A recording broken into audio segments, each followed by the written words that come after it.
నమస్కారం, మీరు చూస్తున్నారు HN19.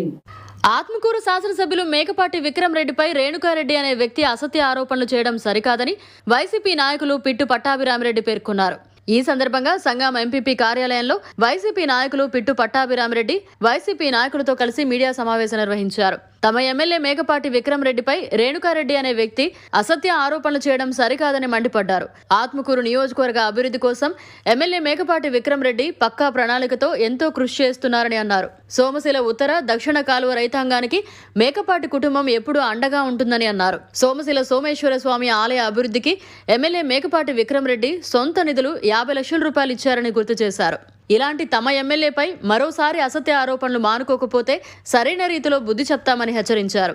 ఈ కార్యక్రమంలో వైసీపీ మండల కన్వీనర్ శంకర్ రెడ్డి, వైసీపీ సీనియర్ నాయకులు K Raghunath Reddy, PACS chairman Shivakumar Reddy, సర్పంచుల సంఘం నాయకులు చందన్ కుమార్, ఫణికుమార్ రెడ్డి, యువజన విభాగం అధ్యక్షుడు జనార్దన్ రెడ్డి తదితరులు పాల్గొన్నారు.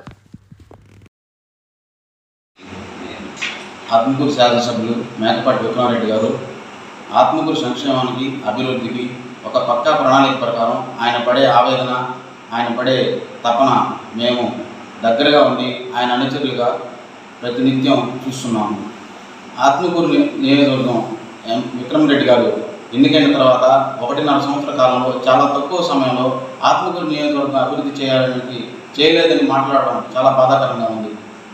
ఆత్మకూరు నియోజకవర్గం మున్సిపాలిటీ గురించి మీరు మాట్లాడేటప్పుడు ఎమ్మెల్యే గారు ఏం చేస్తున్నాడో ఏందని తెలుసుకొని మాట్లాడితే చాలా బాగుంటుంది. ఆత్మకూరు నియోజకవర్గంలో శ్రీ ADF ఫండ్స్ ద్వారా శ్రీ మేకపాటి గౌతమ్ రెడ్డి బస్టాండ్ 4.5 కోట్లు వెచ్చించి ఈ జిల్లాలోనే నూతన వరవడిని తీసుకొచ్చినట్టు శాసనసభ్యులు ఎవరైనా ఉన్నారంటే అది మేకపాటి విక్రమ్ రెడ్డి గారనే తెలియజేస్తున్నాము. సోమశిల ఉత్తర కాలువ దక్షిణ కాలువ ఆయకట్టు రైతాంగానికి మేకపాటి కుటుంబం ఎప్పుడు అండగా ఉంటుంది. ఈ మధ్య కాలంలో జరిగిన సాగునీటి సలహా మండలి సమావేశంలో సోమశిల జలాశయంలో ఉన్నటువంటి 30 టీమ్స్ నీరు ఉన్న విషయం అందరికీ తెలిసిందే. ఈ కొద్దిపాటి నీరుని సాగునీటి సలహా మండలిలో వచ్చిన పంపకాల్లో మనకి కొద్దిగా వచ్చిన నీటిని ఎమ్మెల్యే గారు తేలకపోవడం అని చెప్పి మీరు మాట్లాడడం చాలా అవాస్తవంగా ఉంది, మాకు బాధాకరంగా ఉంది. సోమశిల శివాలయానికి ఆయన వెచ్చించిన 50 లక్షల రూపాయలు ఆయన సొంత నిధులతో ఆలయ పునాదికి ఒక నాణ్యం పలకడం ఎమ్మెల్యే గారు చేసినటువంటి ఒక గొప్ప విషయం. ఈ జిల్లాలో ఆయన చేసే పనులు అందరూ శాసనసభ్యులు కూడా ఆయన సాగు ఎదురు చూస్తున్నారంటే అది ఎలాంటిదో ఆయన అర్థం చేసుకోండి. ఇకనైనా ఆయన గురించి మాట్లాడడం మీరు మానుకోండి.